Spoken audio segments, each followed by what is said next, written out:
If you want to find and use a translator on Redmi Note 15 Pro Plus, what you can do is you can go to the control center. Over here we need to scroll all the way down in order to find the edit button. And then in system toggles, you should be able to find the translate conversation option. So we're gonna add it to this list. Then we're gonna tap on this check in the upper right corner.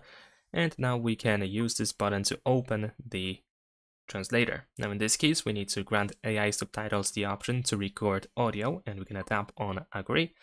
And now we have these two languages that of course we can choose. So you can choose your language, the one that you are speaking, and the language of the other person. So let's say we're gonna choose Japanese, for example.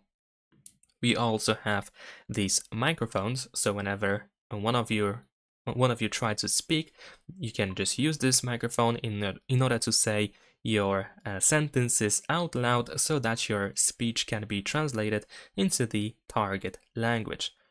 And of course, once you are done, we can see the translation. You can also press play.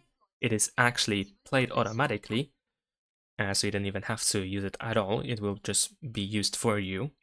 And of course, then the other person can use the microphone and talk in their language. Besides that, we have this other view by using this icon in the upper left corner.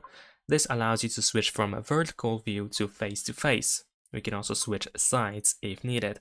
So you can stand face-to-face with someone and use your phone like this, so it might be a little bit more convenient. Besides these two options, besides these two views, we also have settings in the upper right corner where you can, for example, toggle the automatic play, the autoplay for translations. We can also enable language recognition.